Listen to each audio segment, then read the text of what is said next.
On the 10th of September 2008, the largest, most complex, and most expensive machine ever devised by man was turned on.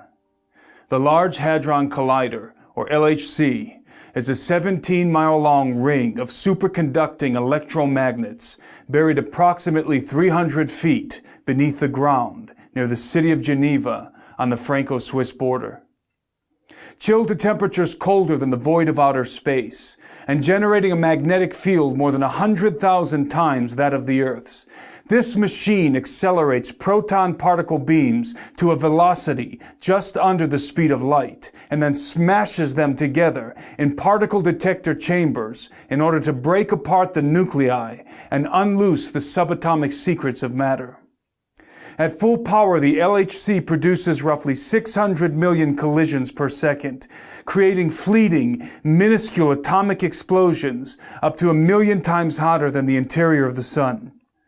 The data collected from these collisions is processed by the worldwide LHC computing grid, one of the most extensive and powerful computing grids on the planet. The grid, as it is known, builds on the technology of the World Wide Web, which was invented at CERN in 1989. The Large Hadron Collider is the primary research instrument of the European Organization for Nuclear Research, otherwise known as CERN. After the devastating detonations of Fat Man and Little Boy over Nagasaki and Hiroshima at the end of World War II, mankind was irrevocably thrust into the atomic age.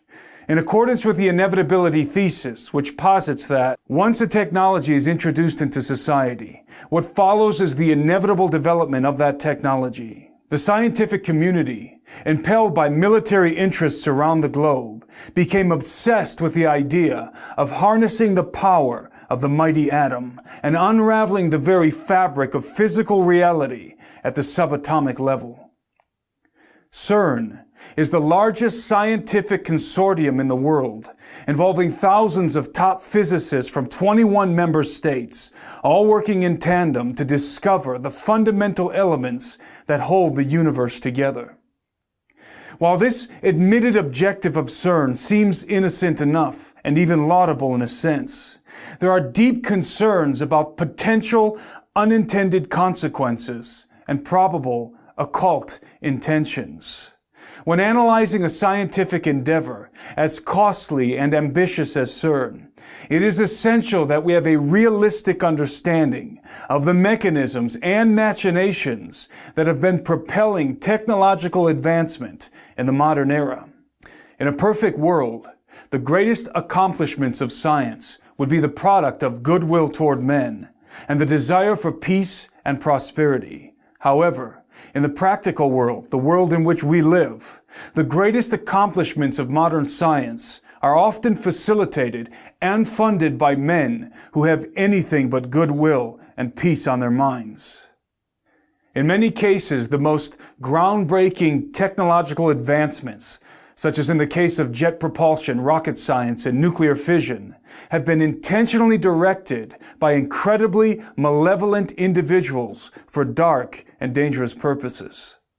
Scientists are rarely the evil villains scheming sinister plots in secret laboratories that Hollywood has often portrayed, with a few glaring exceptions, of course, and are usually zealously dedicated to their particular field of study, with noble or benign intentions at heart.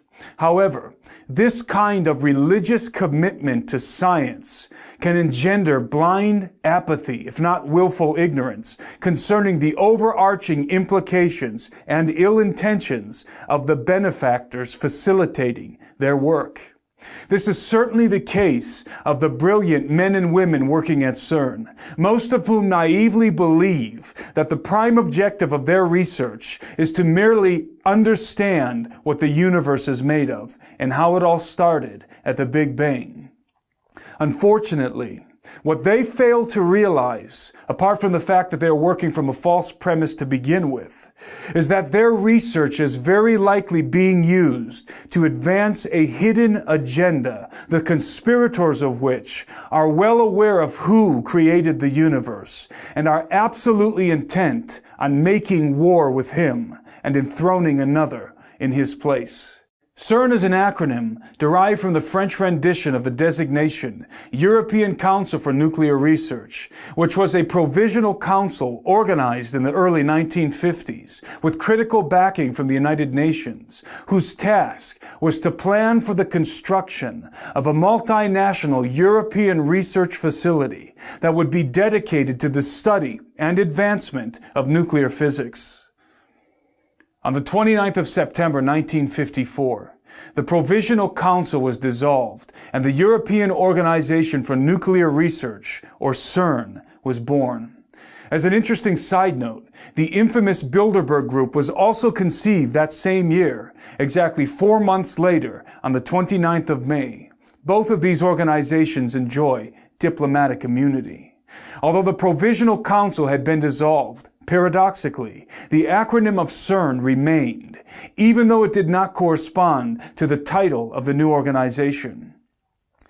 It was distinguished physicist and one of the key pioneers of quantum mechanics, Werner Karl Heisenberg, who had inexplicably insisted that the original acronym of CERN remain in effect, as Tom Horn elucidates in his book, On the Path of the Immortals. Werner Heisenberg understood quite well what quantum physics implied for humanity.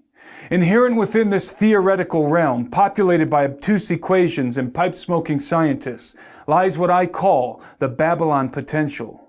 This is the secret knowledge, the scientific imperative, informed and driven by spiritual advisors, that the Bible cites as the key to opening a gateway for the gods. It is Ente Menaki, Baba Alu, the opening of the Abzu, the doorway to hell. Tom goes on to explain that, although Heisenberg may or may not have known it, CERN is an abbreviated title for an ancient Celtic deity called Cernunnos.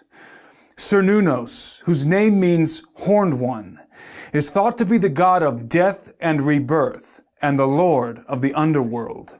He is often depicted with rings or torques around his stag-like horns or in his hands, which may symbolize the circle of destruction and restoration that he represents. To further concretize this idea, Cernunnos is also depicted with a ring in one hand and a snake in the other. Because of the cycle by which it sheds its skin, the snake has ever been a mystical motif of death and rebirth, destruction and restoration. In a reversed esoteric adaptation, the rings of the Large Hadron Collider could be representative of the rings of Cernunnos, and, by further associative interpretation, may very well reveal CERN's prime esoteric objective. I believe it does, and will address it at the end of this analysis. I understand that drawing correlations between the acronym of CERN and deities from the ancient world may seem too forced and tenuous for critical minds, and I might be inclined to agree, if CERN had not evoked such correlations first. Rather than distance themselves from associations with arcane pagan deities, the directors of CERN welcomed and even celebrated the placement of a very unscientific icon in the courtyard of their main facilities. On the 18th of June 2004, a 2-meter-high statue, bequeathed by the representatives of India's Department of Atomic Energy, was ceremoniously unveiled at CERN. It was a statue of the Hindu god Shiva, engaged in the Nataraja, the cosmic dance of destruction.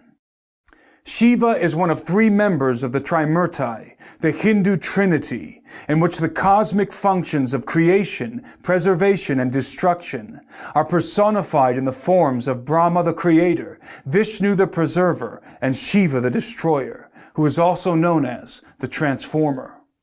It is important to understand that in Hindu mythology, Lord Shiva destroys the world in order to renew, restore, and reconstitute it. A commemorative plaque positioned next to the likeness of the dancing Shiva emblazons a quote from Austrian-born American physicist Fritjof Capra. It reads, in part, "Hundreds of years ago, Indian artists created visual images of dancing Shivas in a beautiful series of bronzes.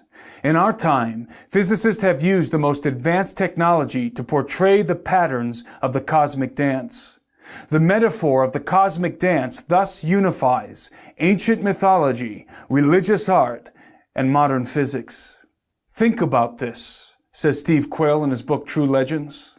A symbolic statue of what might be a fallen angel who promises to destroy things as we know them now and rebuild a new, improved universe, with a plaque basically saying the facility will be trying to unify mythology, religion, and physics.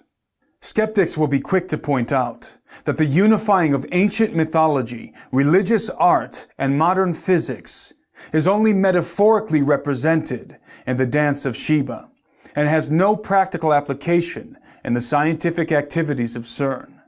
Again, I might be inclined to agree, except for the fact that CERN has been deliberately encouraging the coalescence of mythology, art, and physics in very bizarre ways.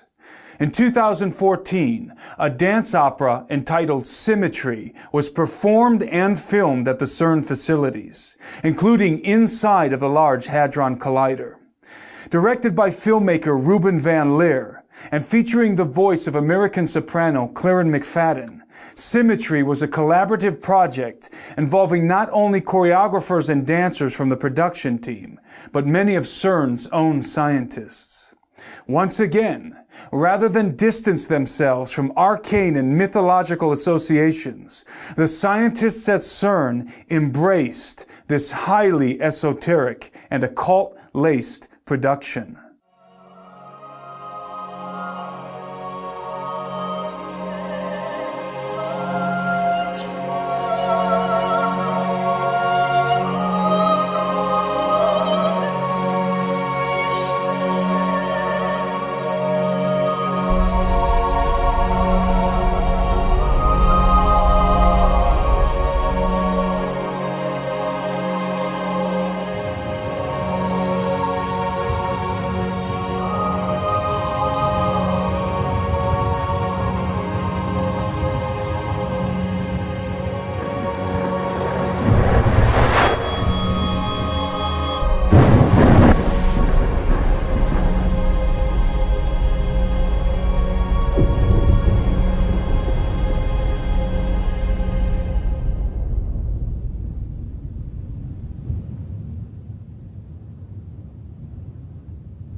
One could spend hours breaking down all of the deliberate esoteric insinuations in the trailer for the film alone.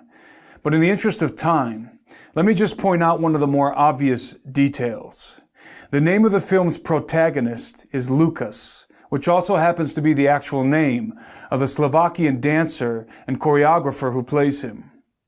Without plunging too deeply into etymological roots, the name Lucas means bringer of light, and is in fact a derivation of the Latin term Lucifer. Of course, all of this could be purely coincidental, but given the overtly esoteric nature of the film, it is highly unlikely that the name of the main character is a consequence of happenstance, regardless of the filmmaker's intention. The truth is that the occult, art, and science have always been fundamentally entwined.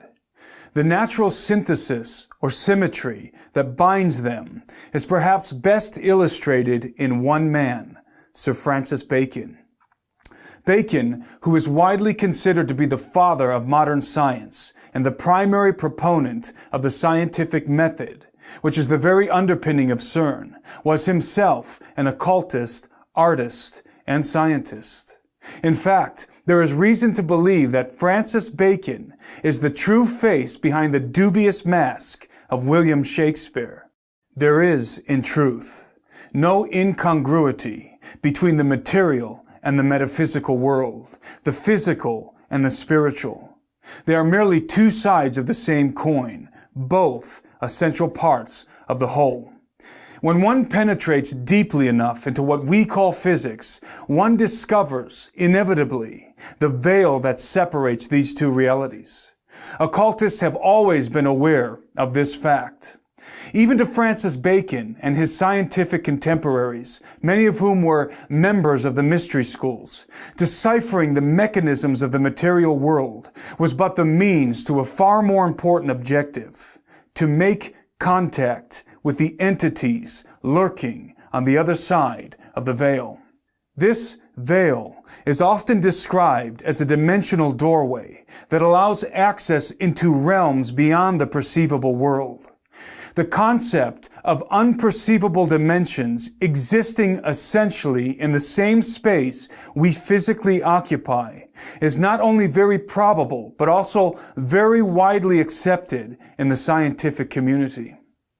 Many top physicists are quietly hoping that the proton collisions happening at the Large Hadron Collider will puncture the fabric of our four-dimensional confine and allow us to peek through the keyhole, as it were, into another dimension or alternate universe. Some physicists have not been so quiet about this very real possibility. During a press briefing in 2009, Sergio Bertolucci, Director for Research and Scientific Computing at CERN, made the following curious statement. The Large Hadron Collider could open a doorway to an extra dimension, and out of this door might come something, or we might send something through it. There is no question that the scientists working at CERN hope to open a dimensional doorway. The real question is, what is the something that might come through when they do? Of course, for the particle physicist, the answer is simple. They hope to discover new particles that might exist on alternate dimensional planes. There is no doubt that this is the true and honest intention of the vast majority of physicists working at CERN. The problem is, as previously illustrated, that scientists, despite their best intentions, have always been little more than expendable tools in the hands of their benefactors. The pinnacle of science, for its elite occult practitioners, is not discovery, but contact. There are many indications that the power players of our world, including the Vatican, are preparing to make contact with the gods of the old world. Although I have not been able to confirm the validity of the following pictures, it appears that transparent panels containing arcane texts were photographed inside the CERN facilities by a group of Portuguese students from the Santa Cecilia Music Academy. The texts have been described as greetings or invocations written in ancient languages, including Aramaic, Hebrew, Mandarin, and Sanskrit. In the case of Sanskrit, the only people with the ability to read this sacred script, considered to be the language of the gods, are the scholars of the Vedas and Upanishads. If authentic, these panels may have been prepared for those somethings that might come through the dimensional doorway.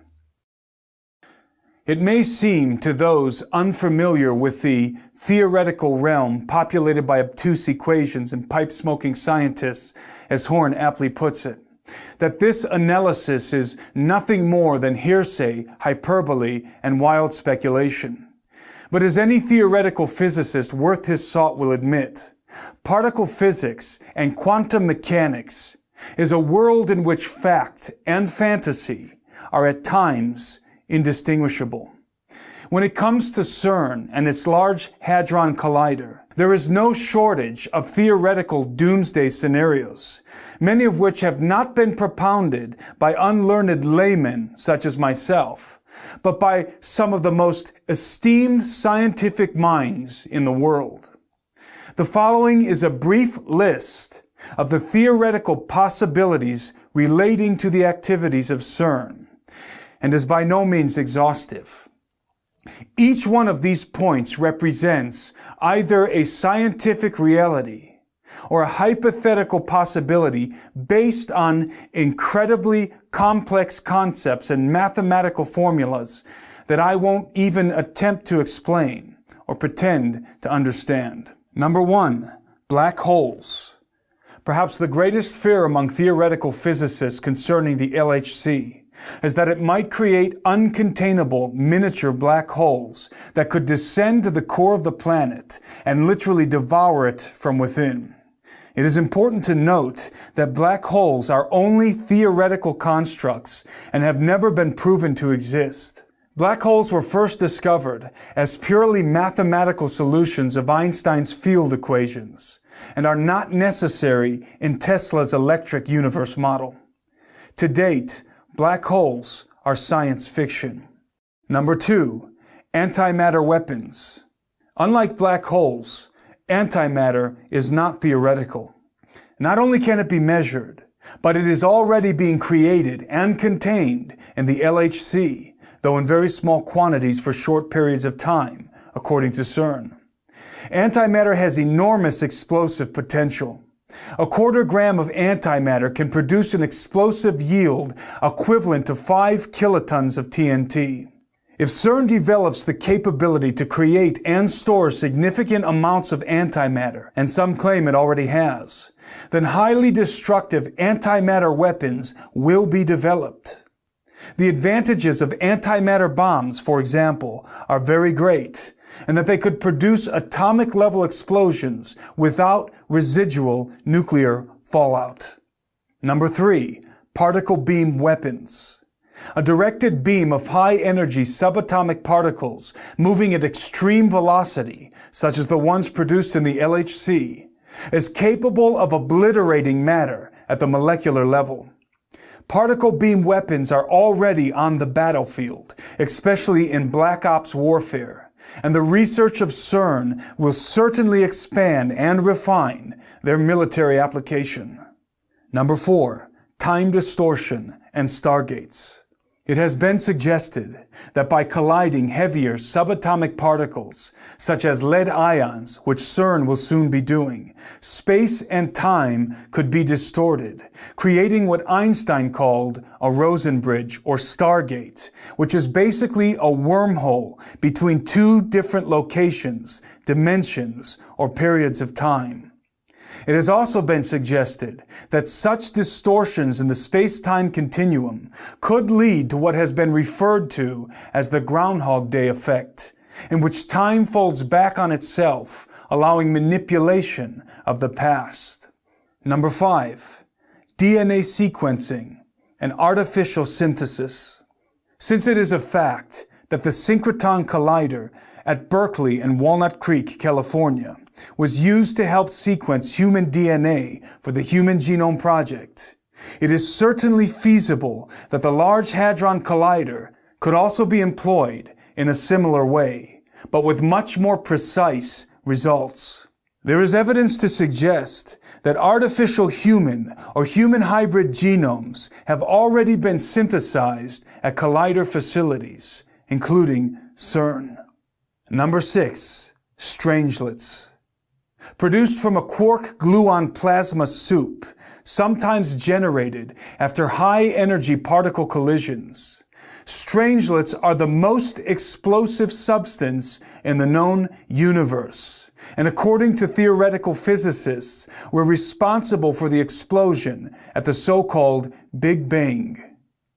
Contrary to popular belief, strangelets are not theoretical, but have been confirmed to exist at the Brookhaven National Laboratory located on Long Island, New York, where physicists working with the Relativistic Heavy Ion Collider, or RHIC, are attempting not only to produce strangelets, but to contain them. The potential gains of this endeavor for the military-industrial complex are self-evident.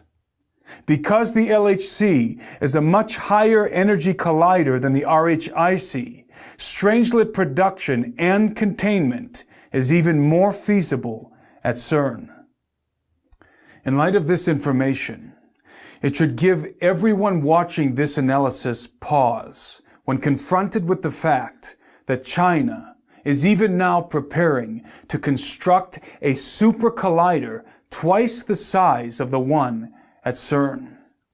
There can be no doubt that in the best case scenario, the world is about to witness the most dangerous and potentially deadliest arms race in human history. However, there is something percolating in occult shadows behind the scenes that is even more disturbing than a super collider arms race.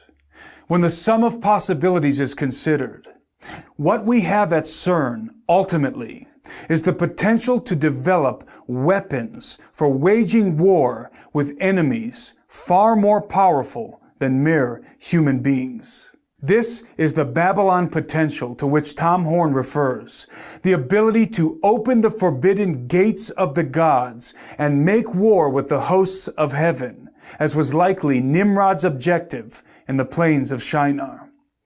And this leads me full circle to what I believe to be the supreme hidden purpose of the Large Hadron Collider and CERN. Recall that the Celtic deity Cernunnos, the horned lord of the underworld, represents the cycle of death and rebirth, of destruction and restoration. I believe that the Luciferian priesthood behind the thrones of the European Union and the United Nations intend to use CERN as the key to literally open the gates of hell in order to release the gods that have been imprisoned there, those fallen watchers and arcane entities bound with chains in the abyss of Tartarus. Their prime objective is the restoration of the Golden Age, when the gods mingled themselves with the seed of men, and their hybrid offspring ruled the earth. All of our research points inexorably to this grand conspiracy. It is my contention that the earth is even now being slowly terraformed via chemtrailing, HARP, and other such clandestine programs in order to reconstitute the conditions that existed on the planet before the flood of Noah, in anticipation of the hybrid race that is coming. By breaking the subatomic bonds of matter and casting away the cords that hold the material world together, mankind will willingly tear the veil that has been established for his own protection and unleash a darkness and chaos that the earth has not seen for many ages. This is the master plan of the Luciferian elite, who seek to open forbidden gates and usher in the entities that will lead them in a futile war against the Lord and against His anointed. Their great hope, and that of Lucifer's, is to usurp the throne which belongs to the Son of Man, and install the man of sin and of lawlessness in his place. Why do the nations rage and the people plot a vain thing? The kings of the earth set themselves, and the rulers take counsel together against the Lord and against His anointed, saying, "Let us break their bonds in pieces and cast away their cords from us. He who sits in the heavens shall laugh. The Lord shall hold them in derision. Then He shall speak to them in His wrath and distress them in His deep displeasure. Yet I have set my King on my holy hill of Zion." The answer to the question, what is the universe made of, and how did it all start, cannot be discovered by colliding particles together. The answer lies within the pages of the Bible, but not in the first chapter of Genesis, as so many suppose, but rather in the first chapter of Colossians. He is the image of the invisible God, the firstborn over all creation. For by Him all things were created that are in heaven and that are on earth, visible and invisible, whether thrones or dominions or principalities or powers. All things were created through Him and for Him, and He is before all things, and in Him all things consist. For more in-depth information on CERN and the Large Hadron Collider, see the research of Anthony Patch at anthonypatch.com. Reporting from Gen 6 Studios, I'm Timothy Alberino, and that's my analysis.